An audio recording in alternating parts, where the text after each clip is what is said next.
The Big 12 has been a gauntlet for a long time, and the cat fight this weekend's a top 20 matchup that is no different.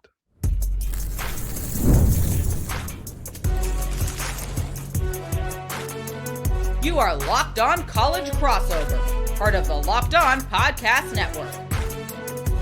Your team every day. Welcome to Locked On Cougs, Locked On Cougars. I guess kind of works both ways this week, huh?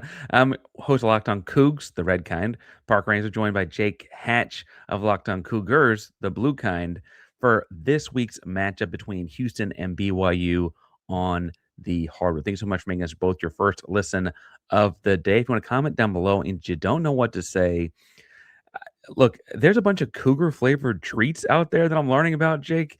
I'm going to ask people to comment like what their favorite, I don't want to call it cat food because that could be a weird answer, but what are people eating in this cat cougar themed kind of habit? Now, Houston, BYU, I want to talk about the first segment, kind of where we're at in the middle of the Big 12 gauntlet. We're kind of approaching the midpoint of that. And then I want to ask you, Jake, about this game specifically because BYU's got a lot of talent. It is, of course, also football offseason. Both teams are doing pretty well. And frankly, looking to kind of knock Texas Tech off as we look at next season. But Jake, as we're midway through this point, I asked you in pre-production, so peek behind the kimono there for the folks at home. Did you think BYU would be sitting on this record presently heading into a big matchup this weekend?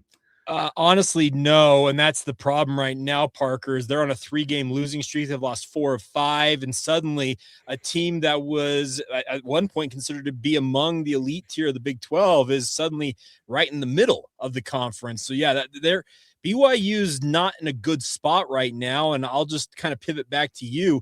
It kind of feels like coming into this matchup, you mentioned a top 20 showdown, BYU 16 as of this week. Houston is number 8. It feels like there is a pretty wide gulf between these two teams just based on recent results.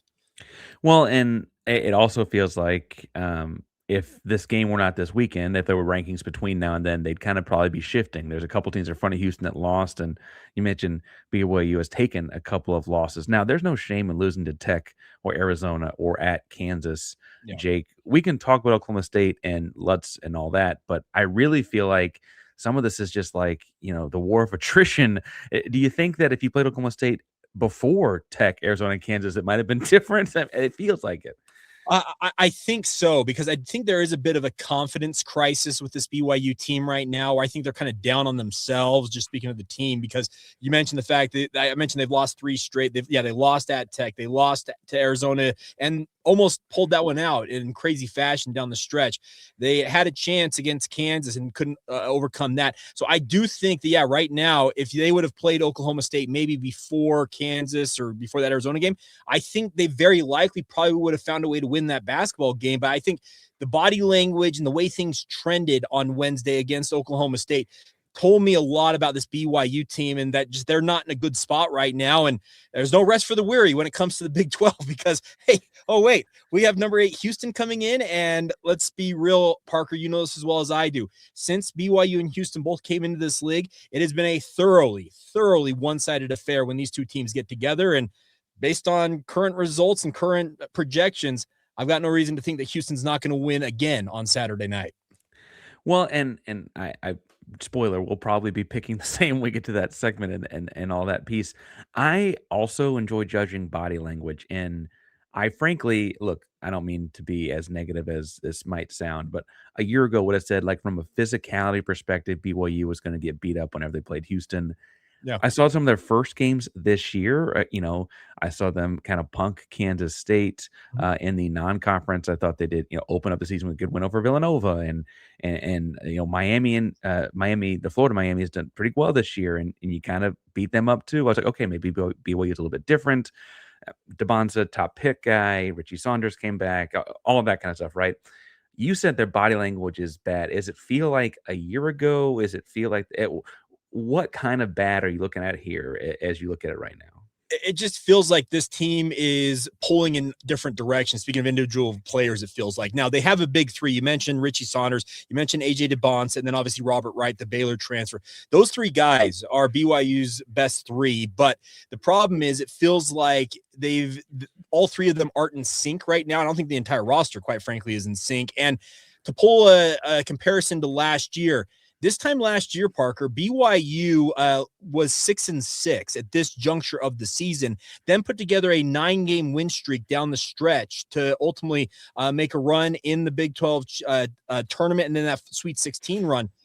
There is, I guess, some hope if you're a Cougar fan thinking, okay, if you want to kind of compare the two seasons, they were in a pretty similar circumstance. They were, like I said, they were 6-6. This year it's 5-4 at this juncture. Can they turn it on down the stretch? The issue I have is the West Virginia game last year was that turnaround. And the concern is that I'm not 100% certain that, like what happened at West Virginia last year, where they threw out a couple of guys that hadn't played a lot to that point in the season, they have somebody kind of hiding on the bench, because Mihailo Boskovic, who Houston fans will see in this game tomorrow, was one of those linchpins that really kind of sparked things for BYU a season ago. Well, he's a key part of the rotation right now. And I just, quite frankly, don't see anybody else down the bench right now for BYU that I think can be that spark. So that's the question that I have about BYU. And I'll just kind of lob this at you with regards to Houston. It feels like Houston, you mentioned the fact that they have been an ultra physical team. That's just the way that Kelvin Sampson goes about things with this basketball program.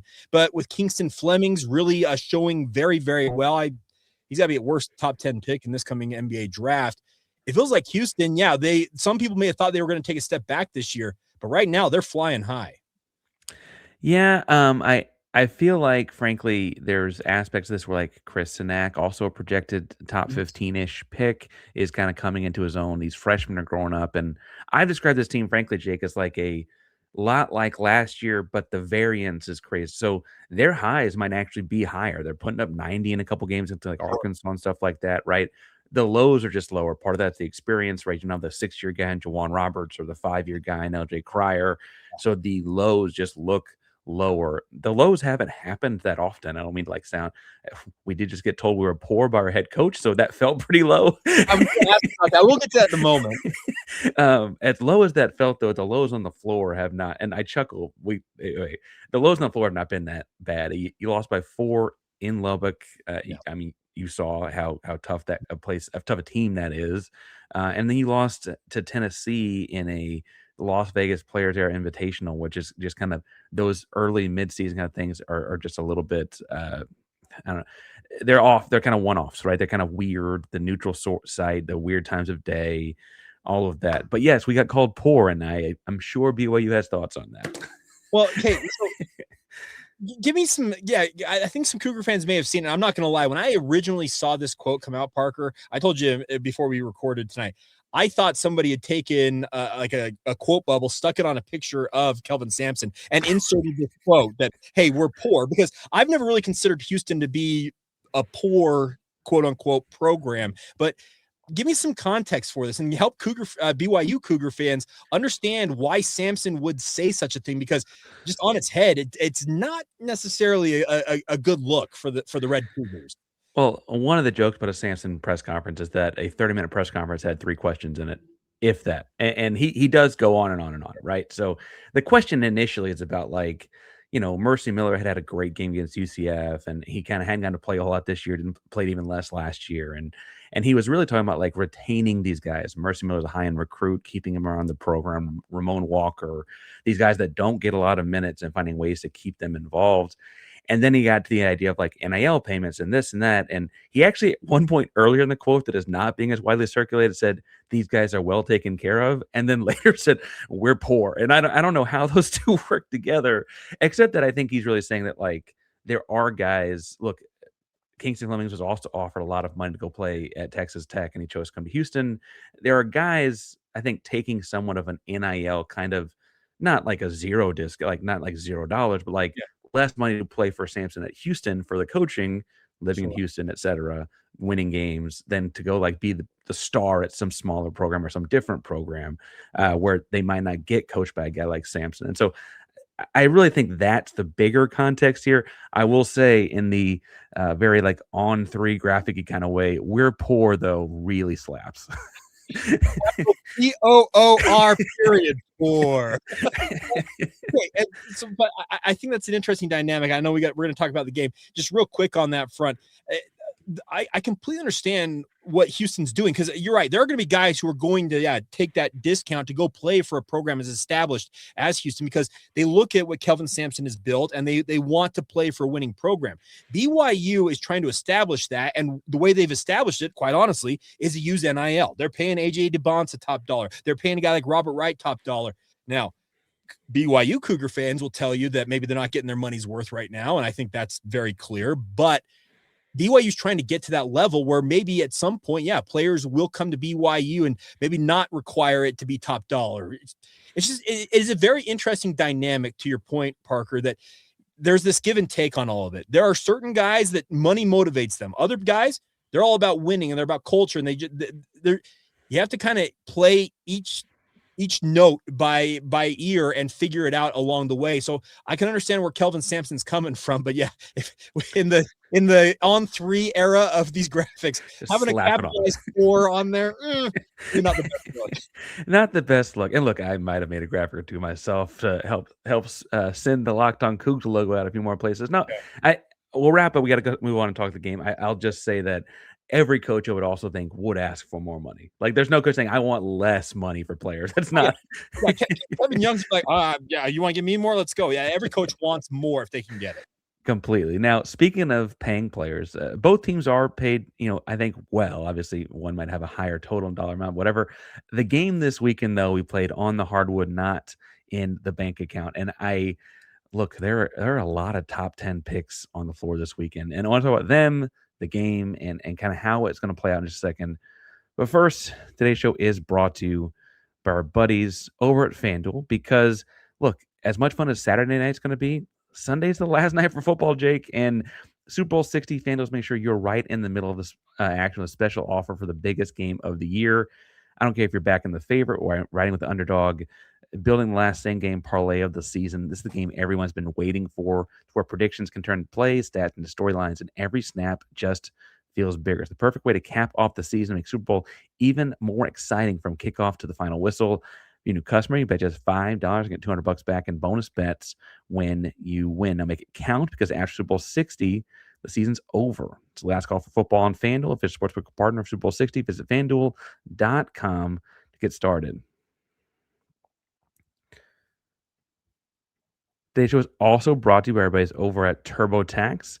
Look, this is not quite as fun as the Super Bowl, but TurboTax is here to help you out this tax season, because it does not have to take over your life. TurboTax full service. You can have your taxes done for you by a trusted local expert that's in Utah or Texas. Either place, local expert helping you out. Instead of spending hours trying to figure out forms, you can meet with the local TurboTax expert in person or connect online. You can upload your documents, go about your day, and get the updates right in your TurboTax app. So for a limited time, you can have your taxes done by the local TurboTax expert for just $150 all in. If your TurboTax expert didn't file last year, just file by February 28th. Take your taxes off your plate and get back to your life. It's TurboTax.com/local to book your appointment today.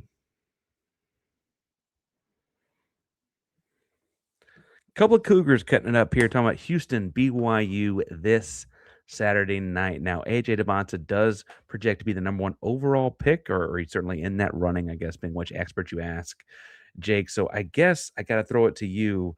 You lost 3 in a row. You're playing at home. The crowd's going to be raucous. I have said that, Houston has a couple of tough road trips this year, but BYU is going to be as tough as any. 19,000 people, absolutely crazy. Do you think that they get their get back between last year? You mentioned Houston beat them up. They lost 3 in a row. They're kind of getting, punked a little bit in the media because people didn't think they'd lose to Oklahoma State, right? Do you think Saturday's the night they kind of flip the script? I think every BYU Cougar fan within the sound of our collective voices hopes so. But the issue is, Parker, you and I both know that the Big 12, it is a gauntlet, and you have to be playing high-level basketball. And here's the thing about this. BYU is not having issues offensively. AJ Dybantsa had one of his finest offensive performances of literally the entire season in that loss to Oklahoma State. Shot well from three, shot well from the floor, scored 36 points. The issue for BYU right now, and it's why I'm got major concerns about Houston, I'm gonna flip this back to you in just a minute, is that they gave up 99 points to Oklahoma State. Oklahoma State is a middle of the pack Big 12 team fighting to find their way onto the NCAA tournament bubble, and a win over BYU obviously is going to help them do that. But to give up 99 points in a college basketball game, especially in the Big 12, Parker, BYU's defense is in a bad way. And oh, by the way, here comes Kingston Flemings, who has scored north of 40 points this season. Same day AJ Dybantsa did it. What is against? I know I think it was Keaton Wagler or whatever from Illinois. Those three did it on the same day. The firepower that Houston boasts this year and the very clear defensive woes BYU is dealing with right now, man, give me your sense. You're feeling pretty confident that Houston's going to be able to score and do it at will against BYU. Well, I will say playing BYU on the road after having already played Texas Tech on the road. Look, and I know Houston lost to Tech by 4. Yeah. I'd point out Houston beat Tech by 4, and so they actually kind of evens each other out in a lot of ways. But I think that actually helps because this is not the first hostile road environment Houston is playing in. And for whatever you think about that, Houston lost to Tech this year on the road.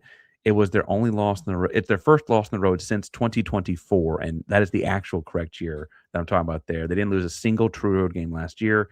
It is also the first Big 12 loss Houston has had since 2024, as crazy as that might sound, right? And so I don't mean to say that like it was a one-off. Houston will probably lose another game this season. I do think, though, that Houston has every reason to feel confident going into this one, even as tough as it will be. Now, there are the chances in a college basketball game that, hey, Dybantsa just has one of those nights, or Robert Wright, or Richie Saunders. Like sometimes because they're just one game samples and you've got a handful of really talented players, those guys can take over and the lights are shining bright and they're ready for the moment.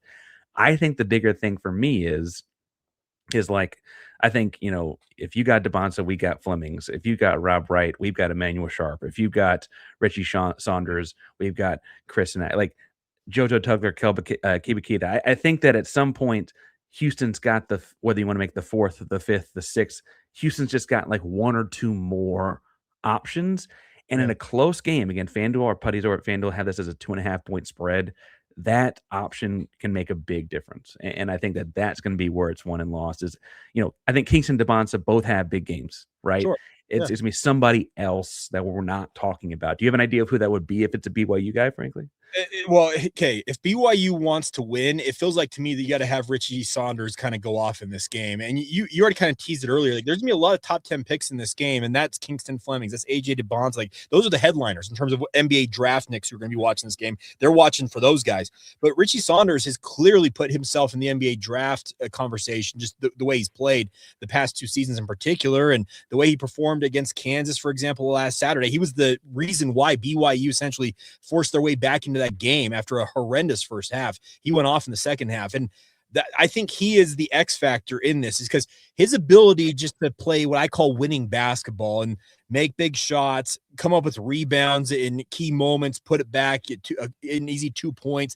He has some old man game to him, and that can be a difference in a game of this variety. But the bigger concern I still have is, no matter how much BYU does offensively, you mentioned that Houston, they've got athletes. That's what they bring into to the Houston programs. They want just athletes, and they also play a really, really cohesive defensive style of basketball. That's what Kelvin Sampson drills into these guys, and I got major respect for it just from my vantage point up here in Provo. And that's my concern, is that BYU looks to be in disarray defensively, where Houston just kind of doing what they're doing. Maybe they're not necessarily as dominant defensively as they have been in past seasons, but defense travels, and it travels very well in the Big 12. Yeah, and it's interesting too because I think the guy I would pick at this point is not. He hasn't had the offensive output this season that I would have thought he'd had coming in, but he's actually kind of bought into that culture you're talking about. He's a guy that high school basketball fans in Utah might know well, and Isaiah Harwell, who played a couple of seasons at Wasatch Academy, was a nationally recognized recruit as a 6'6" and change shooting guy. I mean, like Devin Booker looking highlights in high school, right? And I was really excited about what he brought to the team as a scorer. And he's getting as many minutes as anyone off the bench for Houston as a true freshman. He came off a couple bad injuries in high school, so I think there's been some getting his feet under him in a lot of ways. But he's gone from the Devin Booker prototype to like, I don't know, like he's diving on the floor, going after loose balls, finding his way into the stands, like just a very different style of basketball. But it's buying into that thing you're talking about. And does that extra loose ball make a difference or something? Or does he finally get hot, right? Something like that. And that to me screams exactly what Houston has culture-wise is guys sacrifice in that system to make plays. And that's what I've always enjoyed watching the way Houston competes, because you mentioned they go after loose balls. They play a very physical, rough and tumble style. They're not playing like, they're not the bad boy Pistons. Let me be very clear about that. They're not out there to maim you. They just play a physical style of basketball, but they make winning plays. And Harwell, for example, that's a good example that, he may have showed up down there in Houston as an offensive-minded guy, but I think it's been drilled into him that, hey, this is how we do things with Houston. And that's something I think Kevin Young from the BYU side of things is trying to instill in these guys is that, hey, you have to sacrifice sometimes for the team. That's what I like about Richie Saunders. He's been that guy his entire career at BYU. My issue right now, it feels like for BYU, is there are other guys on this roster who may not be willing to sacrifice as much as a guy like a Harwell or a Saunders.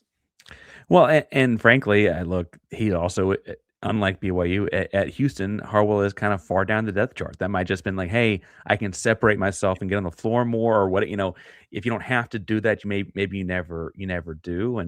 And that's part of it too, I guess. Now, both of these teams have built pretty strong rosters. I don't mean to put you on the spot, Jake, but I did just hear you pick Houston earlier. I think it would take a Dybantsa kind of night, like another 40 kind of thing or something for that to happen. Is there what's the path to victory in elevator pitch? How does BYU win? Their big three goes off, obviously, and scores, 80 points between the three of them. Like, they all have big nights. Maybe AJ goes for 40. Richie's got a 25 in him, and Robert Wright's got 20. That's what it's going to have to be offensively. But for me, if they want to pull this off, they have got to essentially just find a way to suck it up and find some pride to defend. They have been so far out of position the last few games in multiple circumstances. Look at the first half against Kansas. Look at just what happened for most of the night against Oklahoma State. Rotations are off. There needs to be just a pride element that BYU has to bring defensively. It doesn't have to be perfect defensively. I'm going to be very blunt because it won't be. But they've got to just find some pride there. But I do think Houston is going to get the win at this juncture. I think that the big thing would be, like you said, BYU kind of bouncing back, finding some pride, or having the big spectacular performance, and probably really needs both. Yeah. I do think this will be I don't think this will be Houston's blowout win over Central Florida last week. I think this will be a pretty nip and tuck game, kind of like Houston, Arizona a year ago, where like it was back and forth, and Houston ended up making like 3 plays in the final 4 minutes to win by 4. Like something will happen down the stretch in this one, I think. Now, one game that was not particularly close was the last time these two faced off in football. Mm-hmm. Since then, there have been a few changes around Houston and a couple major ones around BYU too that you might not have seen coming. But now both football programs are spending their off season, in air quotes, getting ready to try to knock off Texas Tech and make a run at the Big 12 next season. And I really think that it could be the Cougars that do. We'll talk about which one it is in just a second. But first, Jake, today's show is brought to you by our buddies over at Mazda, moving the game forward. All right. So obviously the moving game forward segment, we talk about highlight players who've had big moments. I know BYU lost to Oklahoma State, but AJ Dybantsa had one of his finest offensive outings. And we're talking high level shooting overall, shooting well from 3 north of 50%, scores 36 points, Parker. And that's a performance that I know that you lost that game, but NBA scouts look at that and say, okay, that's kind of the AJ Dybantsa we want, speaking of the NBA draft. And that's why he is my highlight player. Yeah, and for what it's worth, in his media availability this week, I think Kelvin Sampson likened it to like a Carmelo Anthony kind of performance, which is pretty high praise for it's a one-and-done guy that won a national title. But look, these kind of reminders, what it takes to really raise the bar is that extra work off the court, dialing in every detail, a little bit extra fire, a little bit of that grit, that never quit kind of mentality. And for what it's worth, I'd point out that, Dybantsa got praised for also being a high character guy after the game too from the Oklahoma State staff. I mean, these things kind of always go together. It's the same passion in every model. Highlights make the reel, but what it takes to get there is what counts. That's why there's more to a Mazda, because there's more to you. Couple of Cougars cutting. I said that last, cutting it up. I probably need a new entry here. Look, no, it's a perfect. Yeah, we're a couple of Cougars and we're cutting it up. Hey, the alliteration is fantastic. Stick with it. There we go. Football is technically in the off season, but in another technical form, this week did have signing day. Believe it. You remember that signing day back when it was in February? Well, hold on. You mean that day that we used to celebrate in the middle of the beginning of February? Yeah. Now that it's an afterthought when it shows up now. Yeah, I think a couple preferred walk-ons officially, and power to them. I don't mean to dismiss that day as a whole or anything, but both programs are looking to make a run at Tech, who won this conference last year, and it kind of had their way with it on the way there. Y'all saw them twice. Houston saw them once and gave up enough points to make it twice. I think that in looking at this, both teams have done a really good job on the portal. I'm interested in what BYU's strategy has been, though. So I kind of want, if you could help me break it down for other Cougar fans, the Red Cougar fans, because John Rothstein, not to make this too much about basketball, but always says sometimes the best recruits or the best transfer portal ads are the ones you don't have to make. I feel like BYU did a really good job of that this offseason, right? Let's just put it this way, Parker. If you were to create a list of guys with eligibility remaining, capable of coming back to BYU that you would have wanted back off of last year's team, BYU checked literally every single box. I don't think there's another Power 4 program that went 100% in terms of overall retainment. The guys BYU lost in the portal, they were at best maybe a couple of guys that were second stringers, but beyond that, we're talking scout teamers. And that screams that BYU has done a very, very good job, A, at building a winning program, and B, guys want to be a part of it. Because trust me, when Jay Hill went to Michigan, there was a thought that he was going to take a bevy of guys from BYU's defense with him, and not a one of them left. That shows you what Kalani Sitake has built in Provo. That shows you what BYU football stands for right now. And they've got a lot of talent returning, and they not have had the biggest transfer portal class. They brought in 9. They're saying they may bring in a couple more, so may end up being maybe 10 or 11, 12 guys in the end. But it was very strategic in terms of what they added via the portal, because quite frankly, they didn't have a ton to fill on their end of it. And so BYU approached it from that vantage point, like, hey, we want to just have what we won a lot of games last year. And yes, they were looking up at Texas Tech. We all know that. And that's what they're trying to chase down in this circumstance. BYU's doubling down on what got them to the level they're at, Parker. And I'll flip this over to you. Watching what I have seen from my vantage point in Utah, watching what Houston has done in the transfer portal, is they have been very good about balancing both high school recruits. Keyshawn Henderson, if I recall correctly, number one quarterback, number one overall prospect, I think, is in the country, going to Houston. But they've also added a bunch via the portal, because I think what Willie Fritz and company understand is, hey, Texas Tech is kind of the archetype of what we're all trying to build here in the Big 12 Conference, and we kind of have to do it in our own way. BYU bet on continuity. Tech tried to balance both high school and transfer portal. So I guess give BYU fans, give them a sense of how Houston went about it to kind of contrast what BYU did. Yeah, both On3 and Pro Football Focus have been very complimentary of Houston's portal class. They did a very targeted search in guys that were looking to get back to Houston or back to Fritz and his staff from Tulane and that whole vantage point. Like Mekhi Hughes, who had over 2,300 yards in his 2 years at Tulane under the Fritz staff, is coming. He spent a year at Oregon, and there was he opted to redshirt of seeing how many running backs they had once he got there. He's coming to Houston to play for, again, his same offensive coordinator and coach that he had at Tulane. Shadre Hurst, who was an All-American guard, interior offensive lineman at Tulane, is doing the same. They're finding guys that they had connections to. The city being the same way for Houston, right? They had more ads than BYU needed to make. They graduated. One day they lost a lot to the portal, as much as they graduated some, if we're being frank. But you bring back Connor Wigman, who had a big year last year, relatively speaking, and you bring in, look, I know that Houston is not They weren't ranking recruits back in the 70s when Houston was winning the Southwest Conference a whole bunch of time. So this is actually the highest ranked recruiting class in school history, Yeah. largely because Keyshawn came and he committed early, shut down his recruitment early, and said, "Jump on my back, guys, let's go do this thing." He's a Yeah. hometown kid, right? And that was a big deal. Houston also hired his high school coach to be on staff, and his role has been still not quite defined, but he is on staff at University of Houston. Hey, in this day and age, you can hire guys and not have them have a title. Let's be very clear. Like they can be an analyst, and that's all you got to title them as. But I think that's a good point. I don't mean to interrupt you here, Parker. Both of these programs, highest rated high school recruiting classes in program history. BYU had the same one. They're number 21. And these are the levels I think that both Houston and BYU need to maintain. They can't be just one year that you do this. If you want to remain atop the Big 12, and I know that BYU aspires to do that, I'm fairly certain that Houston wants to be a force in the Big 12 themselves. This has got to be the kind of the baseline of where you sit annually. And while that's easier said than done, they have proven they can pull it off at least for this year. Yeah, people talk about stacking classes, and I think that that's kind of something you say to a Houston or a BYU when they have a one-off. But you do have to start the stack with the bottom Lego, right? Like it's got to start somewhere.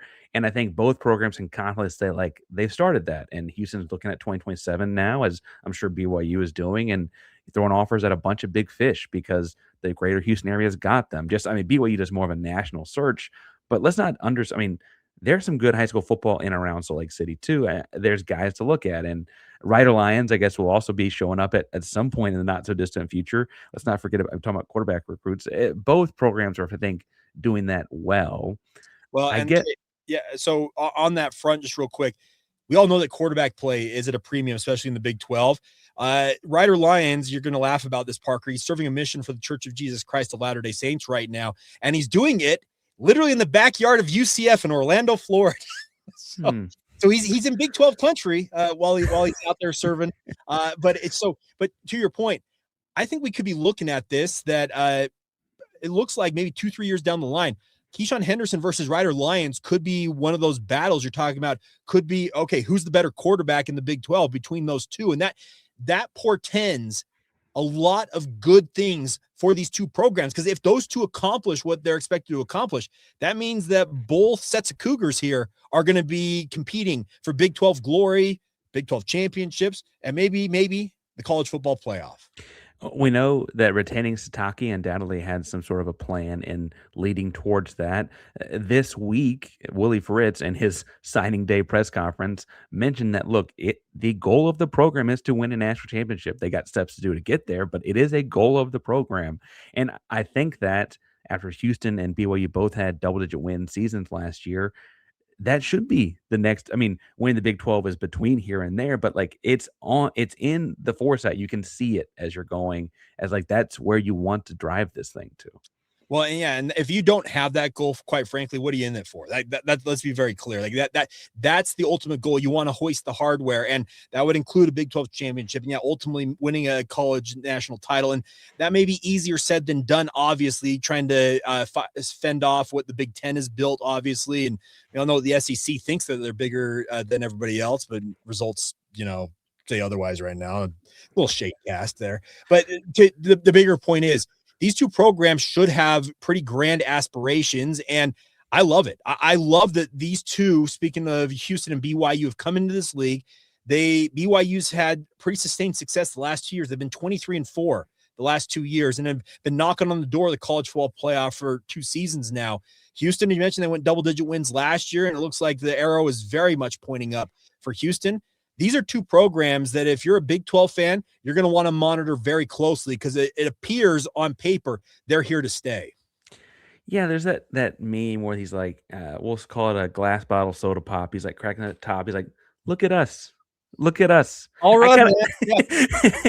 I kind of feel like that's you and I right now. Hey, 3 years ago when we got to this conference, can you imagine? It would have been like, imagine that 3 years ago when Houston and BYU entered the Big 12, and like, oh man, what are they doing adding these teams to the big? Like, we're coming to win the thing, actually. And that's the thing I loved about Willie Fritz, because he has this reputation as a guy who just wins. And I remember when Houston hired him, I'm like, hey, he's gonna have them winning soon. Maybe I didn't necessarily expect it like year 2 of his tenure, but that's awesome that he did it. And you're right. he's built it on keeping guys in the greater Houston area home, and that's fantastic. You mentioned BYU.